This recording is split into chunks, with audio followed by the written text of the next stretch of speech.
சேலம் சந்திரசேகர் நாம் படிக்கும்போது இங்கே சரித்திரம் படிச்சிருப்போம். அதில் சில சில ஸ்டோரிலாம் வரும். நாம் எப்படி இருந்தோம், நம்ம முன்னோர்கள் எப்படி இருந்தாங்க, எந்த வம்சாவளியிலேருந்து வந்தாங்க அப்புடின்னு சில ஸ்டோரிலாம் நாம் படிச்சிருப்போம். அப்படி பார்க்கும்போது நான் சேலம் மாவட்டத்தை சேர்ந்தேன்.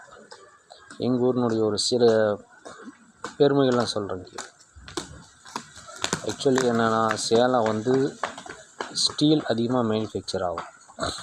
உலகத்தில் உள்ள எல்லா நாட்டுக்கும் ஸ்டீல் சேலத்தில் தான் எக்ஸ்போர்ட் ஆகுது.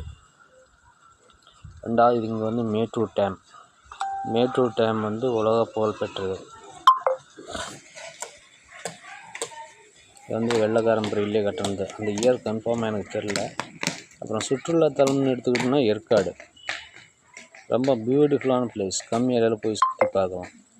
அப்புறம் சேலம் ஆத்தூர் பக்கம் போனோம்னா அங்கே எல்லாம் மரவள்ளிக்கிழங்கு சவ்வரிசி அதிகமாக மேனுஃபேக்சர் பண்ணுறாங்க. அதே மாதிரி பயங்கரமாக ஃபாரினுக்கு எக்ஸ்போர்ட் பண்ணுறாங்க. நாம் அதை விரும்புறதில்ல. ஆனால் நார்த் இந்தியன் அதை விரத டைமில் அது சாபுதானாங்கிற பேரில் சாப்பிட்டுட்டு இருக்கிறாங்க. ஆக்சுவலாக சேலத்தில் எனக்கு பிடிச்ச விஷயம் என்னென்னா, சேலத்தில் அந்த காலத்துலேயே சாந்தா சப்னம் சந்தோஷர் ஒரு 3 தேட்டர் இருந்துச்சு. ஆசியாவிலே அதிகமாக தேட்டர் இருந்த ஒரு இடம் என்னென்னா சேலம் தான். கிட்டத்தட்ட அப்பயே ஒரு 28 தேட்டர் பக்கமாக இருந்திருக்கு. அது எனக்கு ரொம்ப பிடிச்ச விஷயம். அன்னைக்கு ஒரு டிக்கெட் 50 காசு விலையில கூட பார்த்துருக்காங்க.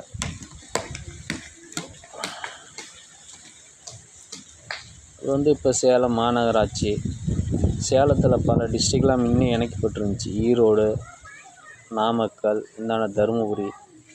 அப்போ அந்த காலத்தில் சேலம் ரொம்ப ஒரு புகழுக்குரிய இடமா இருந்துச்சு. அப்புறம் சேலத்து பட்டு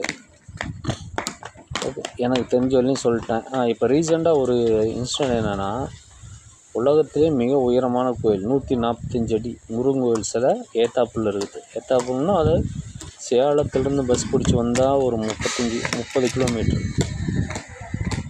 ஆத்தூரில் இருந்தால் ஒரு 15 கிலோமீட்ரு. அப்படி உங்கள் டைமில் தான் சுற்றி பாருங்கள். Have a nice day. Salem Chandrasekhar.